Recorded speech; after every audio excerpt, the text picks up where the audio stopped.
नमस्कार, आप देख रहे हैं उत्तराखंड का विशेष बुलेटिन अपना उत्तराखंड और मैं हूं आपके साथ अंजू भाटी। चलिए बुलेटिन की शुरुआत करने से पहले जल्दी से नजर डालते हैं हेडलाइंस पर।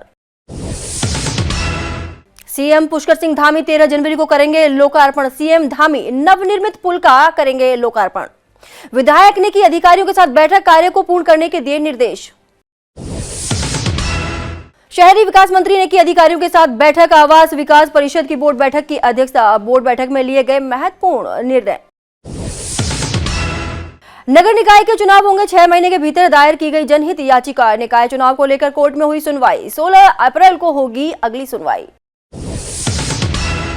उत्तराखंड में पूरे सवाब पर है विकसित भारत संकल्प यात्रा। नगर पंचायत महुआ डाबरा पहुंची संकल्प यात्रा, घर घर तक पहुंचाई जा रही है सिपाहियों द्वारा योजना। चलिए आगे बढ़ते हैं। राष्ट्रवादी रीजनल पार्टी ने पत्रकार वार्ता के दौरान भ्रष्टाचार के मामले का खुलासा किया है। पार्टी के संस्थापक शिव प्रसाद सेमवाल ने पूर्व डीएम नैनीताल धीरज सिंह गर्ब्याल पर आरोप लगाते हुए कहा कि इन्होंने डीएम रहते हुए अपने पद का दुरुपयोग किया है। उन्होंने अनुसूचित जाति की जमीनों की अवैध तरीके से खरीद कर परमिशन दी है। इस पर कैग ने भी सवाल खड़े किए थे। 1/3 रिजॉर्ट यानी 117 रिजॉर्ट की अपने कार्यकाल में परमिशन दी है। विशेष श्रेणी की जमीनों की खरीद की परमिशन दी है। बाहर के जिन लोगों को कृषि के नाम पर जमीन दी गई, उन्होंने परमिशन मिलने से 6 माह पूर्व ही इन जमीनों को खुर्द-बुर्द करना शुरू कर दिया है। उत्तराखंड में जिन ऑफिसर्स के ऊपर ज़मीनों की अवैध खरीद फरोख्त को रोकने की जिम्मेदारी है, उत्तराखंड की जो आइडेंटिटी है उसको बचाए रखने की जिम्मेदारी है, वही लोग उत्तराखंड में डेमोग्राफी के पर बदलने के लिए पूरी तरीके से जिम्मेदार हैं। ज़मीनों की अवैध खरीद में न सिर्फ जिम्मेदार हैं, बल्कि वो खुद इलीगल माइनिंग से लेकर के ज़मीनों की अवैध खरीद फरोख्त को परमिशन देने के लिए, अवैध हथियारों को लाइसेंस देने के लिए डायरेक्ट इन्वॉल्व हैं, इलीगल माइनिंग में डायरेक्ट इन्वॉल्व हैं। और एक केस स्टडी के रूप में आज हमने नैनीताल के जो तत्कालीन जिलाधिकारी रहे हैं DS गर्ब्याल, जिस दौरान उनके कार्यकाल में भी एक सवाल उठ रहे थे कि भाई यहाँ पे पर्यटन जिहाद हो रहा है, डेमोग्राफी चेंज हो रही है पर्यटन के नाम पे, वही केस स्टडीज हमने उठाई है। उस पर साफ कैग ने भी इस पर सवाल उठाए हैं कि किस तरीके से अवैध तरीके से अनुसूचित जाति के व्यक्तियों की ज़मीनें इलीगल तरीके से डीएम ने अपने पद का दुरुपयोग करते हुए परमिशन दी हैं, किस तरीके से 1/3 रिजॉर्ट 117 रिजॉर्ट के अपने कार्यकाल में परमिशन दी हैं, किस तरीके से विशेष श्रेणी की ज़मीनों की खरीद की परमिशन दी हैं, किस तरीके से इन्होंने इस तमाम इन्वॉल्व दस्तावेज के रूप में हमने इसका खुलासा किया है कि उन्होंने कृषि प्रयोजन के लिए ज़मीनें दी, लेकिन जिन लोगों के बाहर के लोगों को स्पेशल परमिशन के साथ ही ज़मीनें दी गई, उन्होंने परमिशन से 6 महीने पहले वहाँ पर जो है ज़मीनों के आसपास की जो सरकारी ज़मीनें उसको खुर्द-बुर्द करना शुरू कर दिया, फॉरेस्ट की लैंड को खुर्द-बुर्द करना शुरू कर दिया, सैकड़ों पेड़ गिरा दिए, कई सैकड़ों हेक्टेयर ज़मीनों पे कब्जा कर लिया। उस पर बाकायदा कमिश्नर जो कुमाऊँ हैं दीपक रावत, उन्होंने इस पे सवाल उठाए हैं, उस पर कमेटी गठित की है, जो अपने आप में बड़े उनके कदाचार के बड़े सवाल हैं। कई लोगों को उन्होंने डीएम और एसडीएम और एसएसपी की रिपोर्ट आने से पहले डबल शस्त्र लाइसेंस दिए हैं, जो मिनिस्ट्री ऑफ होम अफेयर्स की गाइडलाइंस के बिल्कुल विपरीत है। नेगेटिव रिपोर्ट डीएम एसएसपी की होने के बाद भी उन्होंने वो शस्त्र लाइसेंस दिए हैं, बार के लाइसेंस दिए हैं। अपने पद का दुरुपयोग करते हुए कई लोगों के साथ मिलकर के उन्होंने जो है उनकी वाइफ उनके नाम से जो है वहाँ पे ज़मीनें खरीदी हैं, जो अपने आप में कई सारी अनियमितताएं, जिससे साफ लगता है कि वो बाहर के जो भूमाफिया हैं, आपराधिक प्रवृत्ति के लोग हैं, उनके साथ सीधे सीधे इन्वॉल्व हैं। और अगर किसी जिले का जिलाधिकारी ही आपराधिक प्रवृत्ति के लोगों को परमिशन देगा, उनको संरक्षण देगा, ज़मीनों की अवैध खरीद फरोख्त करने में उनको संलिप्त होगा, तो फिर इस राज्य का कौन बोलने वाला। और इसकी शिकायत जब हमने मुख्य सचिव स्तर तक की तो वहाँ से भी कोई कार्रवाई नहीं हुई है।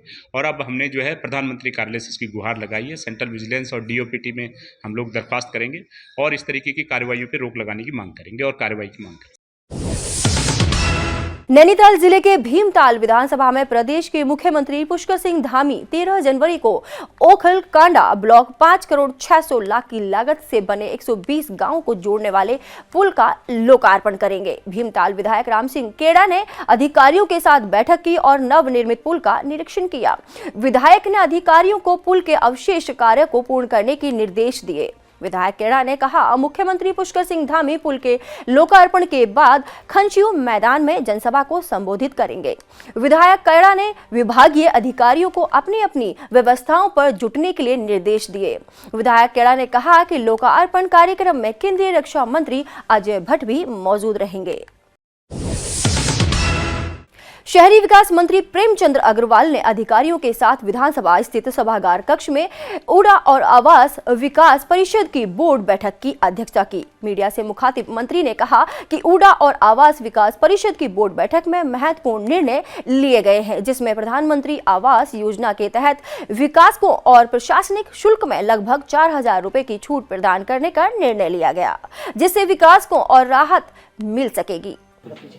देखिए, हमारा जो आवास विकास की जो बैठक थी उसमें हमने जो महत्वपूर्ण निर्णय लिए हैं, उसमें सबसे बड़ा महत्वपूर्ण विषय ये है कि जो हमारे प्रधानमंत्री आवास योजना की जो विकासक बहुत पहले से, जो मैंने पिछली बार ही बताया था, उन्होंने अपना काम शुरू किया था, लेकिन उनके सामने कठिनाई आ रही थी कि रेट बढ़े हैं और हम उनसे प्रति यूनिट 2% आवास विकास विभाग उनसे लेता था, ताकि हम अपने प्रशासनिक कार्य के लिए उनसे जो हमारा पहले से तय था वो ले रहे थे। हमने उनको 4,000 रुपये की छूट दी, यानी 6 लाख पे हम पहले 12,000 लेते थे, अब हम उनसे 8,000 रुपये लेंगे, ताकि उनको एक छोटी सी राहत हमारी तरफ से मिले। और लोगों को जो विकासक हैं बेचारे, वो मैं उनका धन्यवाद कर रहा हूँ, कम से कम पुराने रेट पे आज की तारीख में काम कर रहे हैं। तो एक विषय यह है। उत्तराखंड में नगर निकायों के चुनाव 6 महीने के भीतर होंगे। राज्य सरकार की तरफ से हाईकोर्ट को बताया गया है कि सरकार ने निकायों के चुनाव कराने की प्रक्रिया शुरू कर दी है और आरक्षण तय करने के लिए एक सदस्यीय न्यायिक कमीशन का गठन भी किया गया है। बता दें कि राज्य में निकायों के कार्यकाल 1 दिसंबर 2023 को समाप्त हो गया था। अन्य पिछड़ा वर्ग आयोग की रिपोर्ट 26 जनवरी तक मिल जाएगी, जिसके बाद आरक्षण तय होगा। राज्य में निकायों का परिसीमन पूरा हो चुका है। राज्य निर्वाचन आयोग फरवरी तक निकायों की निर्वाचक नामावली का अंतिम प्रकाशन कर देंगे। राज्य सरकार की तरफ से हाई कोर्ट को बताया गया है कि सरकार ने निकायों के चुनाव कराने की प्रक्रिया शुरू कर दी है और आरक्षण तय करने के लिए एक सदस्यीय न्यायिक कमीशन का गठन भी किया गया है। माननीय उच्च न्यायालय ने आज हमारी जनहित याचिका पर सुनवाई करते हुए 9 तारीख के लिए, यानी कि आज के लिए, सेक्रेटरी शहरी विकास को कॉल किया था। उनकी पर्सनल अपीयरेंस यहाँ पर लगाई थी हाई कोर्ट में। तो आज सचिव शहरी विकास द्वारा हाई कोर्ट में उपस्थित होकर अंडरटेकिंग दिया गया है कि 2 दिसंबर के बाद में 6 महीने तक, यानी कि 2 जून तक नए बोर्ड का गठन आवश्यक रूप से कर देंगे। ये उन्होंने अपने बयान स्टेटमेंट रिकॉर्ड कराया है। मंडल मुख्यालय पौड़ी में संस्कृति विभाग के प्रेक्षागृह में स्वास्थ्य विभाग की ओर से कार्यक्रम का आयोजन किया गया। इस दौरान आयोजित कार्यक्रम का स्वास्थ्य मंत्री डॉक्टर धन सिंह रावत ने द्वीप प्रज्वलित कर शुभारंभ किया। इस मौके पर जिला पंचायत अध्यक्ष शांति देवी, जिला अधिकारी डॉक्टर आशीष चौहान, स्थानीय विधायक राजकुमार पौड़ी और लैंसडाउन विधायक महेंद्र दिलीप, बीजेपी जिला अध्यक्ष सुषमा रावत, जिला अध्यक्ष सहकारी बैंक नरेंद्र सिंह रावत, कुट्टी आदि की मौजूदगी रही। प्रदेश में लगभग 11,000 लोगों को स्वास्थ्य विभाग में नौकरी दी जा रही है। 3,000 हम नर्सिंग अधिकारियों की भर्ती वर्षवार कर रहे हैं और आज पौड़ी जिले में 243 नर्सिंग अधिकारियों को हमने नियुक्ति पत्र दिए हैं। और मैं ये कह सकता हूँ कि पूरे देश में ये पहला मौका है कि जब हम इनकी नियुक्तियाँ वर्षवार कर रहे हैं। इसमें सारे लोग 2020 तक सभी लोगों को नौकरी मिल रही है। मैं प्रधानमंत्री जी का भी, मुख्यमंत्री जी का भी और स्वास्थ्य विभाग का धन्यवाद देना चाहता हूं कि बहुत जल्दी ये काम पूरा हुआ है और आज जिन जिन नर्सिंग अधिकारियों को नौकरी मिली है, मैं सरकार की ओर से स्वास्थ्य विभाग के मुखिया होने के नाते उन सबको भी अग्रिम बधाई दे रहा हूं कि वो अब अपने अपने हॉस्पिटलों में बहुत अच्छा काम करेंगे और नर्सिंग अधिकारी आने के बाद हमारे प्रदेश की स्वास्थ्य सेवाएँ और अच्छी अब धीरे धीरे हो जाएगी। देश के प्रधानमंत्री नरेंद्र मोदी द्वारा चलाई जा रही विकसित भारत संकल्प यात्रा उत्तराखंड में पूरे सवाब पर है। उत्तराखंड का छोटा गांव हो या फिर बड़ा शहर, सभी में भारतीय जनता पार्टी के सिपाहियों द्वारा योजना घर घर तक पहुंचाई जा रही है। उसी क्रम में आज जनपद उधम सिंह नगर के जसपुर की नगर पंचायत महुआ डाबरा द्वारा विकसित भारत संकल्प यात्रा का कार्यक्रम का आयोजन किया गया। इस कार्यक्रम में भारतीय जनता पार्टी के कार्यकर्ता, पदाधिकारी के साथ साथ जनता भी उपस्थित रही। साथ ही लाभार्थियों को लाभ देने के साथ साथ योजनाओं के बारे में जानकारी देने के लिए सरकारी तंत्र के कर्मचारी भी उपस्थित रहे। कार्यक्रम में आयोजित सभी लोगों ने भारत को 2047 तक आत्मनिर्भर बनने की शपथ ली। सड़क दुर्घटनाओं को नियंत्रित करने के लिए प्रभावी प्रयास किए जाएं। राज्य के सभी चिन्हित मार्गों पर क्रैश बैरियर का अवशेष कार्य पूरी गुणवत्ता के साथ चारधाम यात्रा से पहले पूरा किया जाए। ब्लैक स्पॉट पर नियमित रूप से रोड सेफ्टी ऑडिट किया जाए। राज्य के पर्यटक स्थलों के आसपास जहां पर वाहनों की पार्किंग की व्यवस्था की गई है, उन क्षेत्रों में वाहन चालकों के लिए डोरमिट्री की व्यवस्था भी की जाए। सड़क सुरक्षा के दृष्टिगत बिना लाइसेंस के वाहन चलाने, नशे में वाहन चलाने वालों और यातायात के अन्य नियमों का उल्लंघन करने वालों पर नियमानुसार सख्त कार्रवाई की जाए। यह निर्देश मुख्यमंत्री पुष्कर सिंह धामी ने सचिवालय में राज्य सड़क सुरक्षा परिषद की बैठक के दौरान अधिकारियों को दिए। मुख्यमंत्री ने कहा कि जिन कारणों से सड़क दुर्घटनाएं अधिक हो रही हैं, इनको रोकने के लिए प्रभावी कार्य योजना बनाई जाए। चिन्हित मार्गों पर क्रैश बैरियर के कार्यों की धीमी प्रगति पर मुख्यमंत्री ने नाराजगी व्यक्त करते हुए संबंधित कार्यदायी संस्थाओं के अधिकारियों को सख्त निर्देश दिए। जन सुरक्षा से संबंधित ऐसे महत्वपूर्ण कार्यों में किसी भी प्रकार की लापरवाही क्षमा योग्य नहीं होगी। मुख्यमंत्री ने निर्देश दिए कि जनपदों में जिन स्थानों पर सड़क दुर्घटनाएं अधिक हो रही हैं और वे अभी तक चिन्हित नहीं हुए हैं, सभी जिलाधिकारी जल्दी ऐसे स्थलों को चिन्हित कर लें। उत्तराखंड बीजेपी ने लोकसभा चुनाव की तैयारियों के बीच अपने बड़े नेताओं की रैलियों के कार्यक्रम भी तय करने शुरू कर दिए हैं। आचार संहिता लागू होने से पहले उत्तराखंड में प्रधानमंत्री नरेंद्र मोदी की 3 रैलियां की जाएंगी। साथ ही 1 दर्जन अन्य नेताओं के कार्यक्रम भी तय किए जा रहे हैं। माना जा रहा है कि जनवरी अंत में उत्तराखंड में पार्टी के शीर्ष नेताओं की जनसभाएं शुरू कर दी जाएंगी। फिलहाल करीब 16 रैलियां करने का निर्णय लिया गया है। इसमें 3 रैलियां प्रधानमंत्री नरेंद्र मोदी की होंगी, जबकि 13 अन्य रैलियों में केंद्रीय गृह मंत्री अमित शाह, रक्षा मंत्री राजनाथ सिंह, उत्तर प्रदेश के मुख्यमंत्री योगी आदित्यनाथ, अन्य बड़े नेता जनता को संबोधित करेंगे। पार्टी नेताओं का कहना है कि इन रैलियों के जरिए बीजेपी आचार संहिता लगने से पहले पार्टी के पक्ष में माहौल बनाएगी।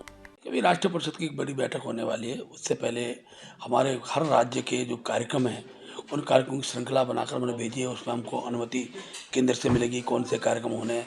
हमने उनका स्थान भी तय किए हैं, हमने उनकी तारीखें भी तय की हैं। उन तारीखों में किस नेता का प्रवास उत्तराखंड के लिए होगा, ये जो राष्ट्रीय परिषद की बैठक में सबके सम्मुख होगा। अभी हमने अपने 2 सेक्टर बनाए, सेक्टरों के नाम भी कार्यकर्ताओं को हमने भेजे हैं। 1-2 दिन के अंदर वो नाम आप सबके सम्मुख होंगे। लोकसभा के प्रभारी हैं, लोकसभा के संयोजक हैं, इनकी भी घोषणा बहुत जल्दी करेंगे। प्रधानमंत्री जी की रैली भी है उसमें शामिल? क्यों नहीं है।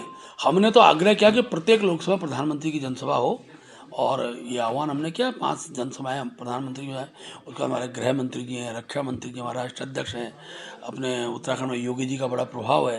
अनेकों राष्ट्र नेताओं की हमने डिमांड की है, उनकी सूची हमने भेजी है और उनके कार्यक्रम स्थल का भी हमने एक मोटा मोटा खाका तैयार किया है। जैसे जैसे चीज़ें ध्यान में आएंगी हम सब सूचित करेंगे। पिथौरागढ़ जनपद भर में कार्य करने वाले बाहरी मजदूरों को मजदूर संघ के जिला कार्यकारिणी अध्यक्ष अर्जुन धोनी ने जानकारी साझा करते हुए कहा कि पिथौरागढ़ जनपद भर में कार्य करने वाले सभी मजदूरों का आई कार्ड होना बेहद जरूरी है। साथ ही जनपद भर में कार्य करने वाले बाहरी और स्थानीय ठेकेदारों का भी मजदूर संघ कार्यालय में पंजीकरण होना अनिवार्य है, जिसके चलते जिला कार्यकारिणी अध्यक्ष ने कहा, ठेकेदारों के पंजीकरण न होने से जीएसटी की चोरी हो रही है, जिससे उत्तराखंड राज्य सरकार को खासा नुकसान हो रहा है। साथ ही पिथौरागढ़ में जो भी मकान मालिक और ठेकेदार हैं, काम करने वाले मजदूर के अकाउंट में भी मजदूरी देने की अपील की है। साथ ही मजदूर को नगद मजदूरी ना देने की अपील भी की। हमारे मजदूर भाई हैं, इनका जो है कि एक मजदूर ट्रेड यूनियन का आई कार्ड होना और जो यहाँ ठेकेदारी कर रहे हैं इनका पंजीकृत होना है यहाँ, जिसमें जीएसटी ये जो है कि राज्य सरकार की जितने भी हमारे मजदूर भाई हैं ये इनका कहीं मतलब कि पंजीकृत नहीं है। हमें राज्य सरकार को जो है कि नुकसान हो रहा है, उत्तराखंड राज्य सरकार को बहुत बड़ा नुकसान हो रहा है। और जो भी यहाँ के मकान मालिक और ठेकेदार हैं इनके जो है कि अकाउंट में ही पैसा दें, नगद पैसा न दें। मैं अनुरोध करता हूँ पिथौरागढ़ की जनपद की जनता से, जो इन लोगों से काम कराते हैं इनका जो है कि बैंक में ही इनको पैसा ट्रांसफ़र करें, इनके अकाउंट में। पिछले पिछले 5 दिनों से लगातार दिन रात जोशीमठ के बड़गांव के ठीक सामने वाली ऊंची पहाड़ियां भीषण आग की चपेट में है, जिससे वन विभाग की करोड़ों की वन संपदा जलकर पूरी तरह से खाक हो गई है। हालांकि वन विभाग की टीम के द्वारा आग बुझाने का कार्य युद्ध स्तर पर चल रहा है, लेकिन आग का तांडव इस कदर है कि आग को बुझाने में वन कर्मियों को काफी लंबा वक्त अभी और लग सकता है। पिछले 5 दिनों से पहाड़ियों के धू जलने से आग का धुआं दर्जनों गांव के लोगों के लिए मुसीबत बन गया है। पहाड़ियों में लगातार लगी आग के कारण बन रहे धुएं के गुब्बार के चलते बुजुर्गों को सांस लेने में काफी दिक्कतें पैदा हो रही है। इसके साथ ही लोगों के आंखों में जलन की शिकायत भी देखी जा रही है। इस आग के तांडव के चलते कई बार दोपहर में ही अंधेरा महसूस होने लग जा रहा है। इस बुलेटिन में फिलहाल इतना ही। हर खबर देखने के लिए जुड़े रहिए मेरे साथ। उत्तराखंड का विशेष बुलेटिन अपना उत्तराखंड में। नमस्कार।